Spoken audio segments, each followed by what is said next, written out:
I'm still haunted by what I saw on those tapes. But I guess I should start from the beginning, right? Because how I even ended up there in that attic staring into the horror of those VHS tapes. Well, it's something I could never have seen coming. Started like any other afternoon. I was at my grandmother's house, helping her move around some old furniture. She'd been my rock since my mother passed when I was just a kid, and after my accident, she'd been the one to pull me through the worst of it. Her house was where I was recovering, both physically and mentally. I felt like I owed her everything, so I'd spend time helping her with anything she needed. This particular day, she asked me to help with some boxes up in the attic. I was hauling boxes around when I accidentally knocked one over, tumbled to the ground, and out spilled a stack of old VHS tapes. They were covered in dust, their labels faded. Each one had nothing but a year written on it. The oldest was marked 1990. Curiosity got the better of me, and since we had an old TV and VHS player up there, I figured, why not? So, I popped in the oldest tape expecting maybe a home video. But what I saw was nothing close to that. It started out innocently enough. The camera was shaky, like it was hidden. Someone was filming a woman sitting alone at a small table in a coffee shop. She was reading, oblivious to whoever was watching her. The camera lingered, zoomed in too close, capturing the light glinting off her hair. It was unsettling, like I was peering into something I wasn't supposed to see. But before I could make sense of it, the scene shifted. Now, the woman was walking down a busy street. It was nighttime, the sky heavy and gray. She was still being followed, only now she seemed to sense it. She kept glancing over her shoulder, but whoever was filming stayed just out of sight. I felt my stomach twist as I realized the person behind the camera was stalking her. It wasn't just a passerby, this was deliberate. Then the footage jumped again. She was now in the trunk of a car. I could hear the rain pouring down, could barely make out her muffled cries through the heavy tape over her mouth. My hands went cold. I was glued to the screen, watching as a gloved hand reached into the trunk, slamming it shut with a metallic thud. I wanted to stop the tape, but I couldn't move. I was frozen in place, horrified yet unable to tear my eyes away. The scene cut again. Now, she was in a warehouse, tied to a chair, bloody, slumped forward under a single hanging light. It was as if every beat of her life had been meticulously captured on tape. Leading up to, I didn't want to imagine what was next. I couldn't look away, even though I knew I should have stopped. Every nerve in my body screamed to eject the tape, to turn off the TV, to forget I'd ever seen any of it. But I was transfixed, paralyzed with dread, as the grainy footage continued. In the warehouse, the woman barely moved. Her head drooped forward, her hair matted with blood. The camera was set down, no longer in shaky hands but steadied on a surface. I could hear the soft sound of footsteps echoing off the concrete, someone shifting nearby, just out of view. Then a figure stepped into the frame. He was tall, dressed in dark clothes, his face obscured by a black balaclava. He held something in his hand, a blade that glinted under the sickly fluorescent light. He moved methodically, as if he'd done this before, as if he had rehearsed it. He walked behind the woman, grabbing her by the chin, forcing her face up to meet the camera. She was barely conscious, her eyes unfocused, but the fear was still there, deep in her gaze. Then, with a terrifying calmness, he dragged the blade across her throat. The scene unfolded in excruciating detail, the blood pooling around her feet, her life slipping away with each agonized breath. And then, in one smooth motion, he stepped back, wiped the blade on a cloth, and turned to face the camera. That's when he pulled off the mask. My breath caught in my throat. I could feel my heartbeat thudding in my ears as his face came into view.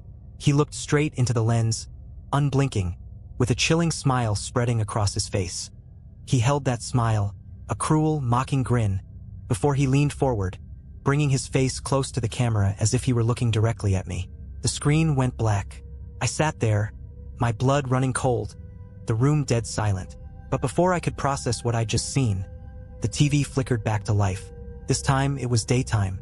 The camera was in the hands of someone else, clearly shaky, panning around the neighborhood I recognized as my grandmother's. My mind was spinning. How could this be? The camera panned slowly around the street, capturing details that felt disturbingly familiar.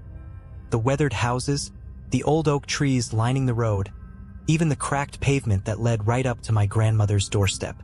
Every instinct screamed at me to turn off the TV, but my hand wouldn't obey. It hovered near the remote, paralyzed. The footage moved closer, zooming in on my grandmother's house. I could see her mailbox, the one I'd helped her repaint last summer. Whoever was filming was getting closer. The camera shook slightly, as if the person holding it was excited or nervous. It came right up to her front steps, then paused, the lens settling on the front door for an agonizing few seconds before the scene cut to black. A breath I didn't know I'd been holding rushed out of me. The screen stayed dark for a moment, long enough for me to start to believe it was over. But then the screen blinked back on. The scene was now inside the house. My stomach flipped as I recognized the hallway, the faded wallpaper, the coat rack by the door. The camera moved slowly, deliberately, down the corridor, each step matching the creak of the old floorboards. I felt as if I were watching my own memories play out on the screen, each detail too accurate, too personal. The footage continued down the hallway, passing the family photos on the wall, photos of me, my grandmother, even my mother. The lens paused on a picture of me as a kid, smiling at the camera, clueless and innocent. Then, with a shaky breath, I realized something else. The picture had been taken in the same attic I was sitting in now. I turned to look behind me, half expecting to see someone standing there. The film cut to a new shot. Now, the camera was in my grandmother's living room, focused on her armchair. She sat there, oblivious, knitting quietly with the sunlight filtering in through the window. She looked peaceful, but whoever was filming stayed out of her line of sight, creeping forward, inching closer, until they were standing just behind her. The camera stayed there, hovering over her shoulder, watching her in eerie silence. She continued to knit, completely unaware of the presence lurking just inches away. And then, in a voice so low I almost missed it, I heard a whisper. A man's voice, close enough that it sent a chill down my spine. "See you soon." The screen went black again.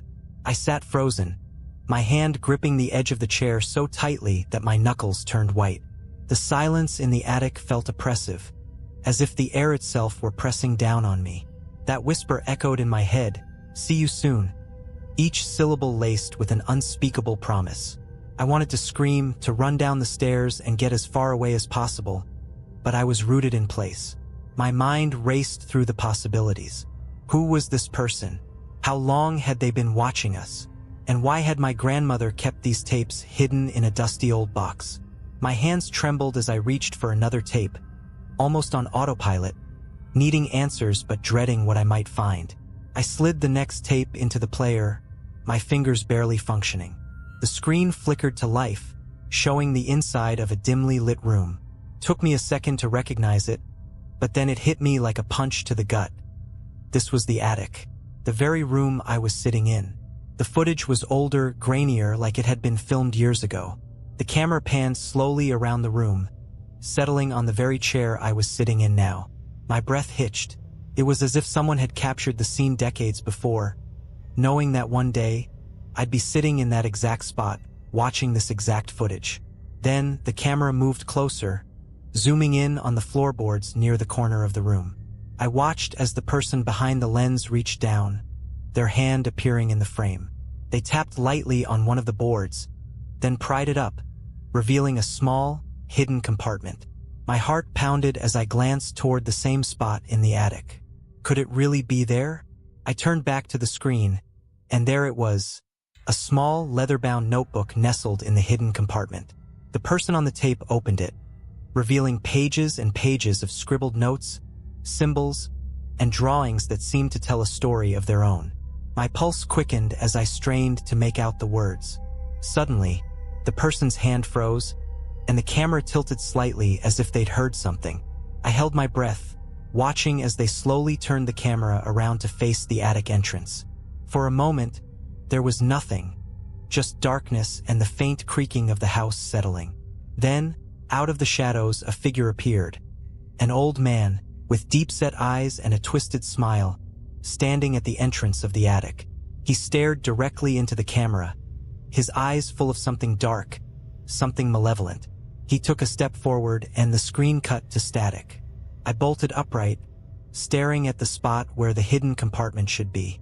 I had to know if it was real, if that notebook was still there, if this wasn't just some twisted trick of my imagination.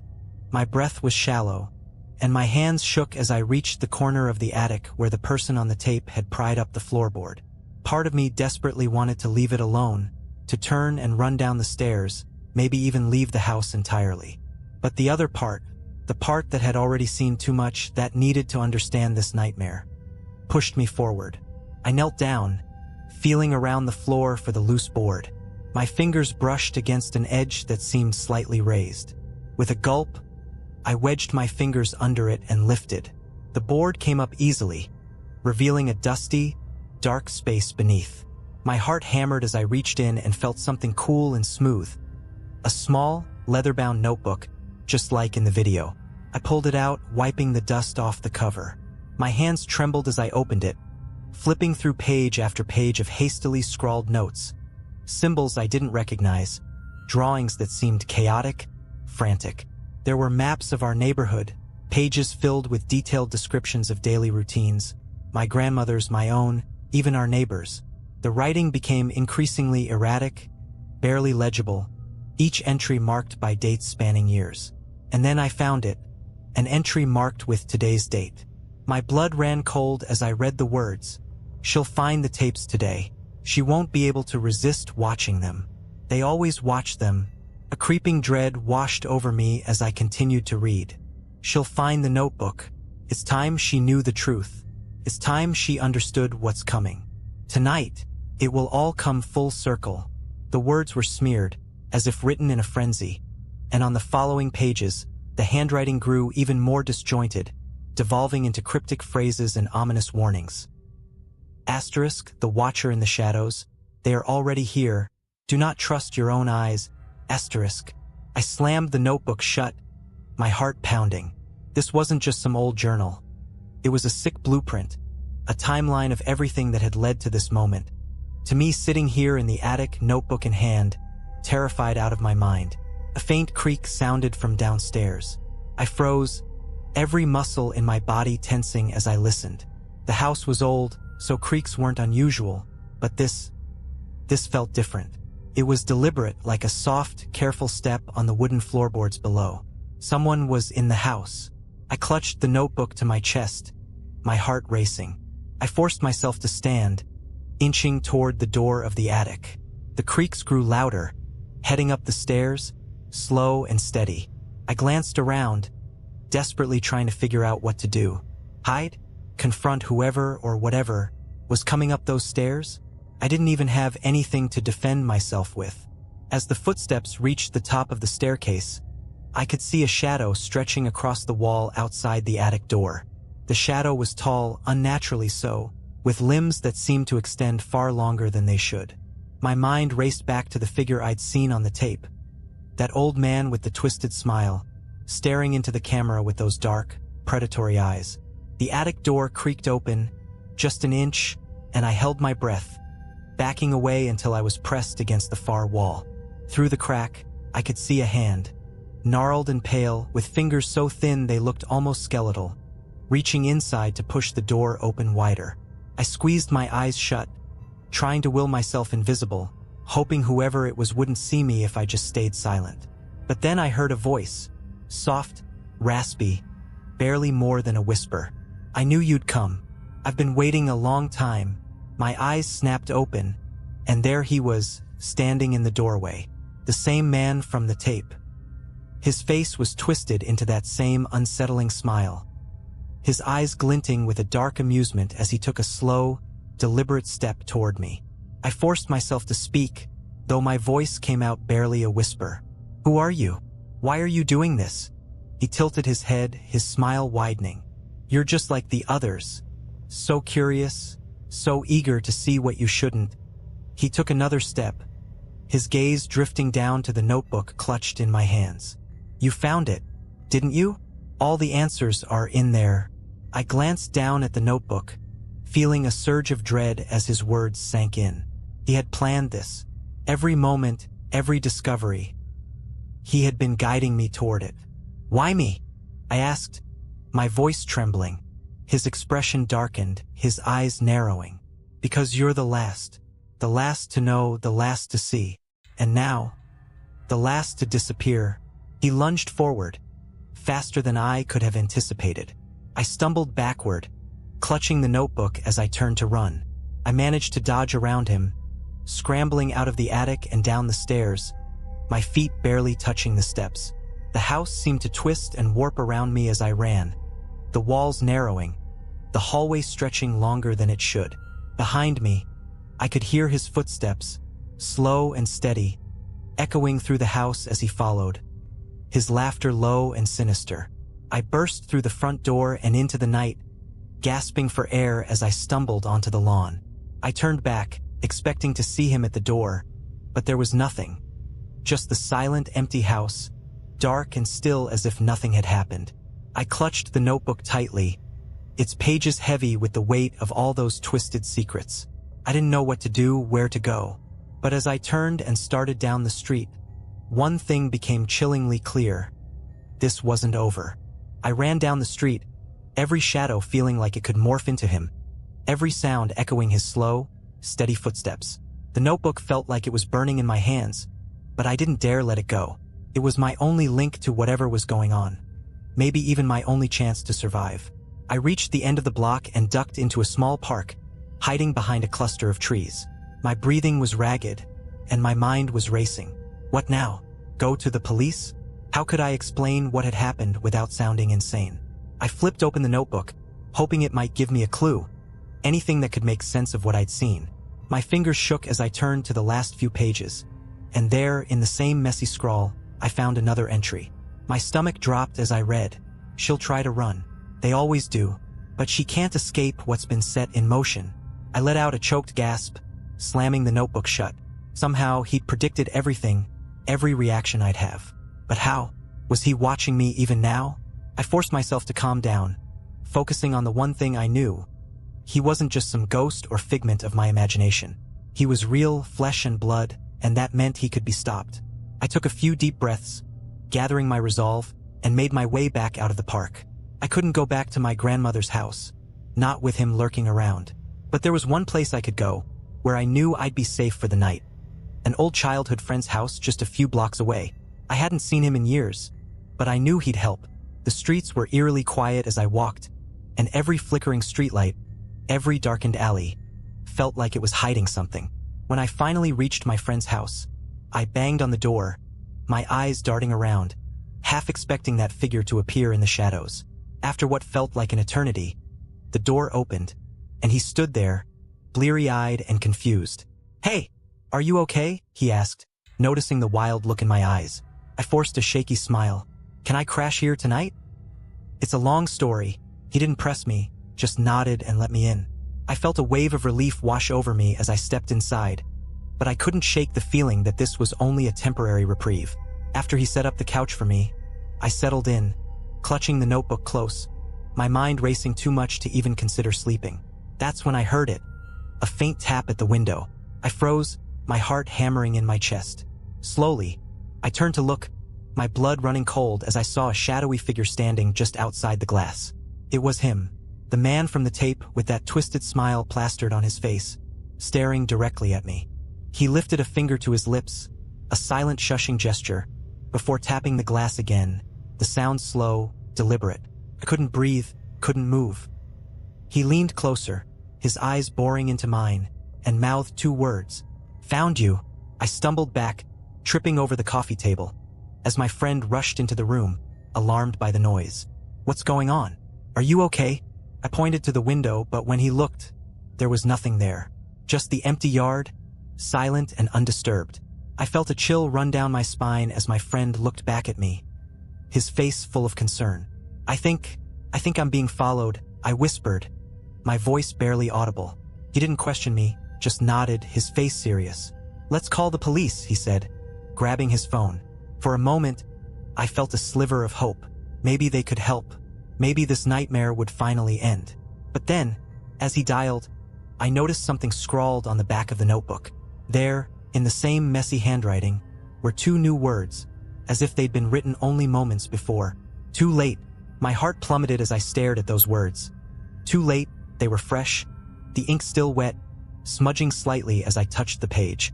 My friend was on the phone, explaining that someone was stalking me, but all I could focus on was the ominous message. How had it appeared? I hadn't seen anyone touch the notebook.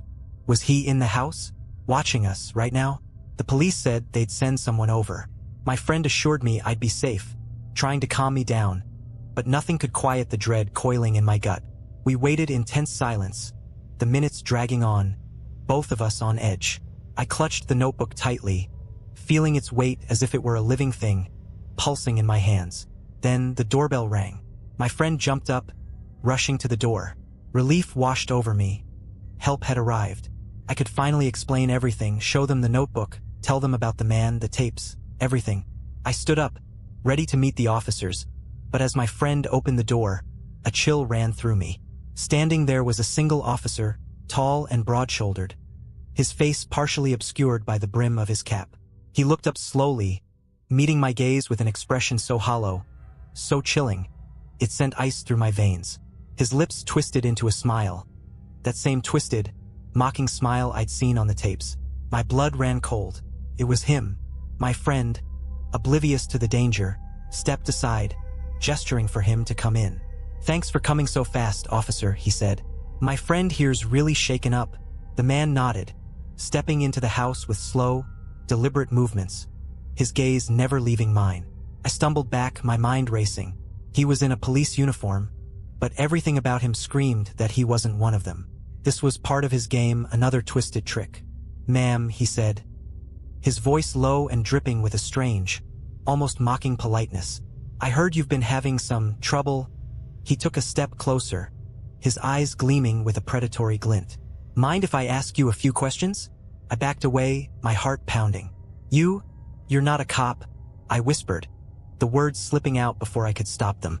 His smile widened. "Aren't I?" He reached into his pocket and pulled out something that made my stomach drop. A small VHS tape, identical to the ones I'd found in my grandmother's attic. He held it out to me, tilting his head in mock invitation. "How about we watch this together?" My friend looked between us, confused. What's going on?" he asked, looking to me for answers. But I had none to give him.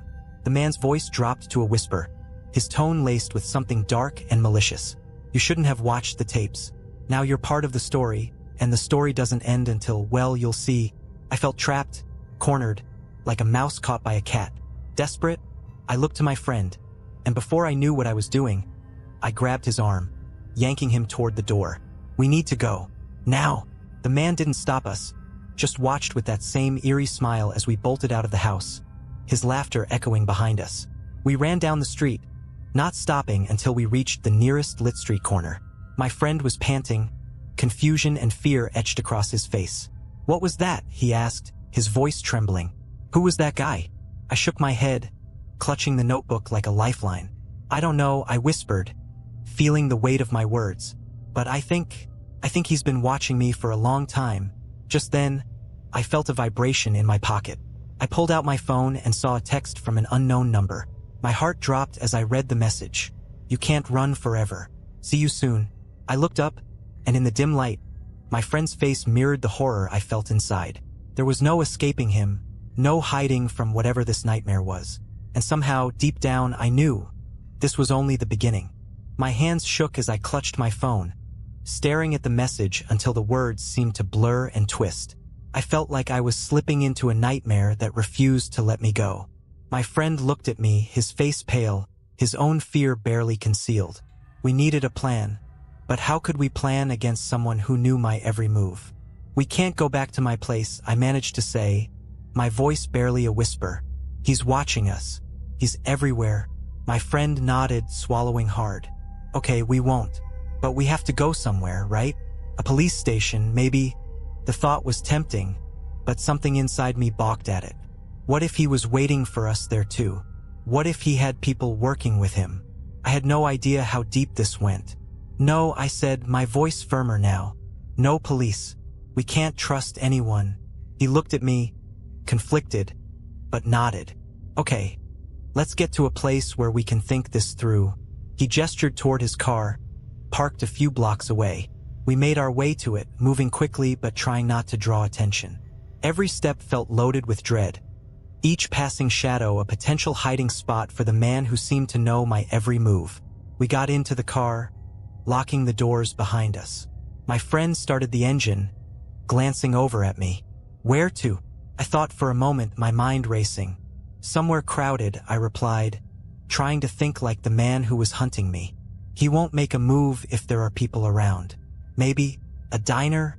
My friend nodded and pulled out onto the street, heading toward a 24-hour diner on the other side of town.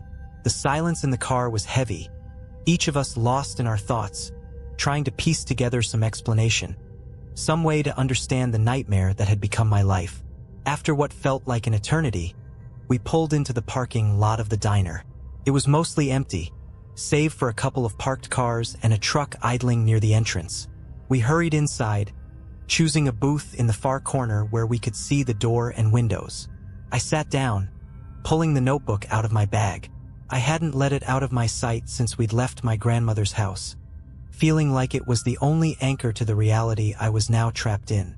My friend leaned forward, watching as I opened it to the last page again, where those two words had been waiting for me. Too late. I flipped through the pages again, hoping to find something I'd missed. As I reached the middle of the notebook, I stopped, my breath catching. There, on a page I was sure I'd seen before, were fresh notes, scribbled hastily, as if they'd been written in a rush. "You're not alone." I stared at the words, my heart pounding. Was this a message for me, or another of his games? My friend looked at the page, his eyes widening. "Wait, didn't you say that writing wasn't there before?" I nodded, unable to speak, and kept reading. Just below those words, there was another line, barely legible, scrawled as if someone had written it in a hurry. "The tapes are just the beginning. He wants more than just fear. He wants control, control." The word sent a chill down my spine. I thought back to the videos, the meticulous way he'd followed that woman, the way he'd seemed to manipulate every part of her life until he was the only thing she could think about, until he was everywhere. He didn't just want to frighten me. He wanted to own me, to make me part of whatever twisted story he'd been crafting all along. I flipped to the next page, my fingers trembling. More fresh words stared back at me, filling the page in messy, frantic handwriting. "There's only one way out. Find him before he finds you." The words echoed in my mind. Find him before he finds me. It sounded insane. How could I even think about confronting him? But something about the message felt real, like it was a lifeline being thrown into the darkness. My friend looked at me, his face set with determination. If this guy wants to play games, then maybe it's time we turn the tables. We find him, figure out who he is, and end this. I felt a surge of courage, small but enough to cling to. I nodded, gripping the notebook tighter. But where do we start? Just then, my phone vibrated again. I didn't want to look, but I forced myself to check the screen. Another message from that same unknown number. "It's rude to keep me waiting." And then, a photo, a snapshot of the diner taken from outside, capturing me and my friend sitting in the booth. I looked up, my blood running cold, and there, through the diner window, I saw him. Standing in the parking lot, his face partially hidden under a hood, that same twisted smile staring right back at me. The sight of him outside the diner, that dark figure with the hood, the grin that stretched too wide, made my blood turn to ice. He didn't move, didn't wave or gesture, just stood there, watching me. It was as if he knew I would see him, knew I'd be paralyzed with fear. I turned to my friend, gripping his arm, my voice barely a whisper. "He's here, outside. He's watching us right now." My friend glanced at the window, and his face went pale. He clenched his fists, his jaw tightening. "Enough," he said, his voice low and steady. "We're not running anymore. We're gonna confront him, get some answers. This ends here." Before I could stop him, he stood up and walked toward the diner door, throwing a glance back at me as if to say, "Asterisk, stay here. I'll handle this." Asterisk. Every instinct screamed at me to tell him not to go. But I was frozen, my legs like lead as I watched him push through the door and step into the parking lot. I held my breath, watching through the glass as my friend approached the man. They were only a few feet apart, my friend's fists clenched, shoulders tense. I saw his mouth moving, asking questions, demanding answers. But the man, the shadow that had haunted my life, that knew every step I would take, simply smiled. I couldn't hear what they were saying, but my friend's face contorted with frustration. He was shouting now, his words lost to the thick glass between us. And still, the man remained calm, his grin never wavering, his eyes fixed on me through the diner window. Then, in one sudden, fluid motion, he reached into his coat and pulled out something small and metallic. The glint of a knife. My heart dropped. I scrambled out of the booth, running to the door, screaming for my friend to get back, to get away. But it was too late. The man lunged forward, the knife flashing in the streetlight, and in one swift motion, he slashed across my friend's arm. My friend stumbled back, clutching his arm, blood seeping through his fingers. The man took a step toward him, but as he did, his eyes shifted to me again, as if daring me to come closer to try to save my friend. "No!" I screamed, bolting out of the diner, not even feeling the cold as I rushed toward them. The man backed away, his grin never faltering. He tilted his head, almost mockingly, as he slipped the knife back into his coat. Then he pointed a single finger at me, slowly mouthing words I couldn't hear but understood all too well. "You're next." He turned and walked into the darkness, disappearing into the shadows before I could reach him. I fell to my knees beside my friend, who was clutching his arm, blood trickling through his fingers. He looked up at me, his face pale but determined. Are you okay?"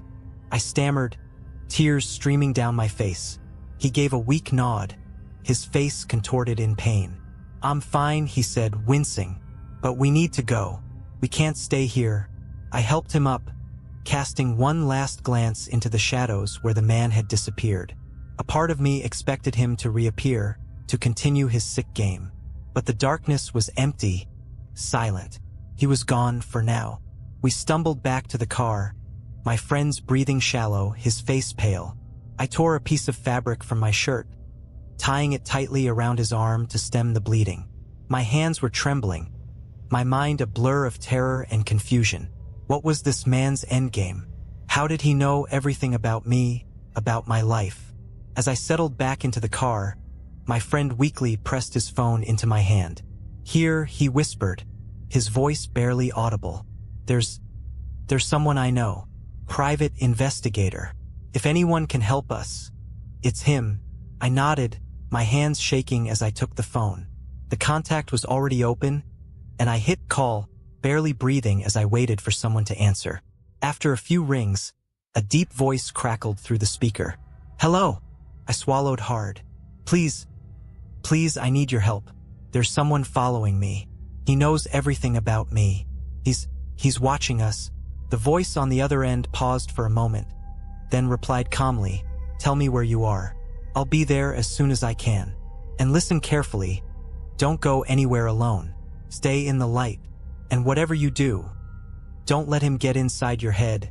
I hung up, my grip on the phone tight. It felt like a fragile thread, a thin lifeline in the storm of fear that had become my reality. As I put the phone down, another message lit up the screen. "You think he can save you? No one can." And then, a second message attached to a photo. I opened it with shaking hands. It was a picture of my grandmother's house. And in the photo, standing just outside her front door, was me. Standing frozen, watching as the man with the twisted smile walked up the steps, inching closer and closer to her.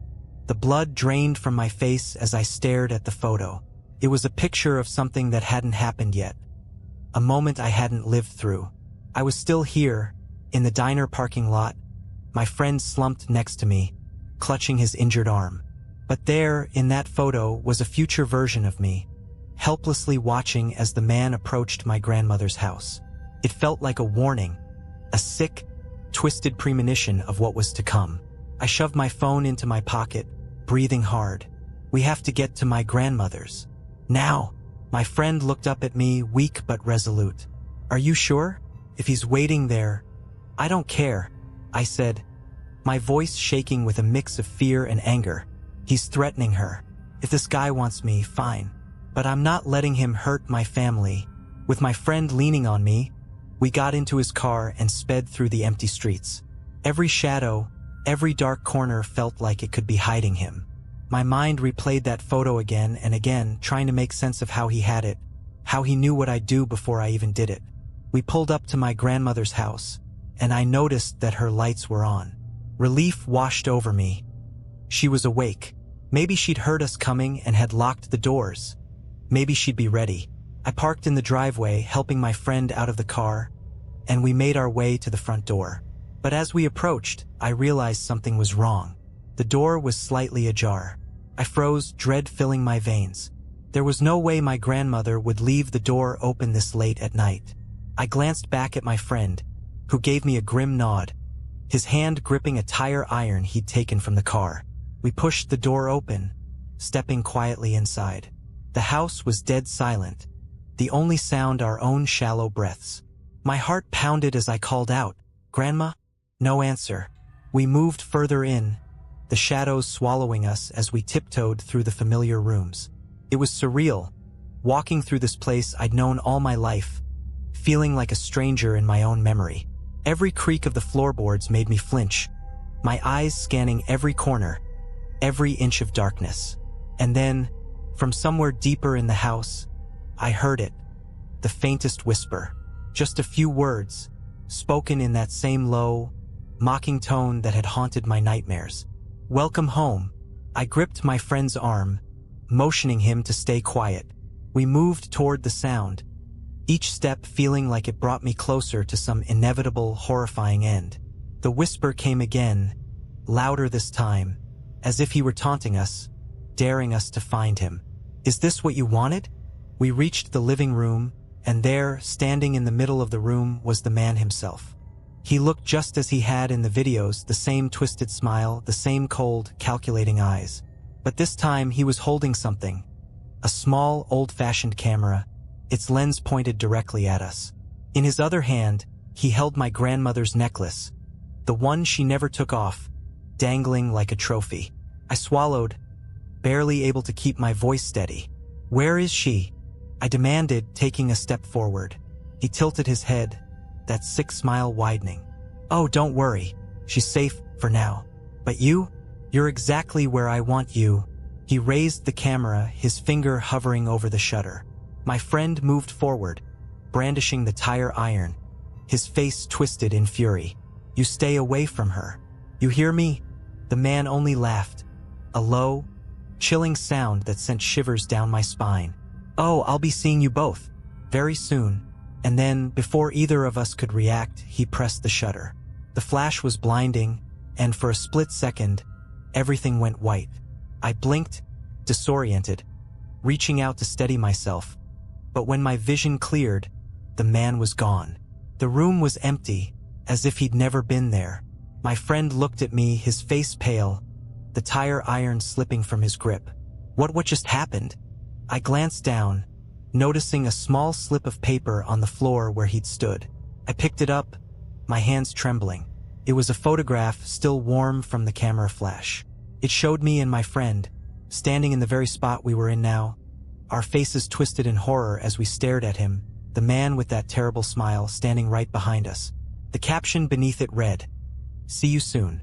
The sight of that photo, our terrified faces frozen in time, the man's leering presence hovering right behind us, shattered something inside me. This entire nightmare had felt like a trap, and now, holding that last chilling photograph, I knew he had been orchestrating every single step. And still, he was out there, watching, waiting for his next move. I crumpled the photo in my fist, turning to my friend. "We have to end this, right now. No more running." My friend, pale and shaken, nodded. "What's the plan?"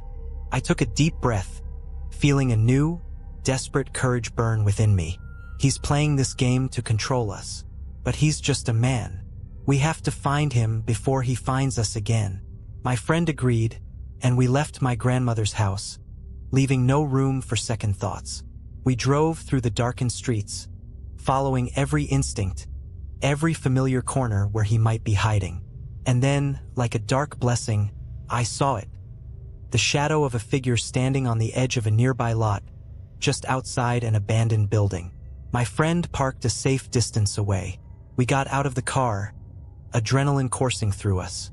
The man, waiting in the shadows, turned to face us, that twisted smile already set on his face. He didn't run. He knew we were coming, knew this would be the final chapter he'd been crafting for so long. "Well, you finally found me," he called out, his voice taunting and hollow, echoing off the empty walls of the lot. "Now what?" Without hesitating, I stepped forward, my voice stronger than I expected. "It's over. You don't get to haunt me anymore. This is where it ends." He let out a laugh, a sound so cold it felt like ice slicing through the night air. "Is that what you think? You're my masterpiece, you know. I've crafted every fear, every move you've made. This ends only when I say it does." But I didn't flinch. He had terrorized me, controlled my every step, pushed me to the edge. But something had changed. I wasn't the same person who'd found those tapes. I wasn't afraid anymore. "You're nothing," I said, my voice steady. "You're just a coward hiding behind a camera." He smirked, taking a step forward, but I didn't move. I met his gaze, refusing to give him the satisfaction of my fear. In that instant, his smile faltered. He realized he'd lost his power over me. My friend stepped beside me, holding his ground, his voice firm. "Leave, and don't come back." The man's expression shifted, his confidence cracking, his grin fading. I could see it, the doubt, the fear he'd always masked with his games. He looked at us, no longer in control, and took a step back, his eyes darting around, as if searching for a way out. He turned, slipping back into the darkness, his shadow melting away into the night. For the first time,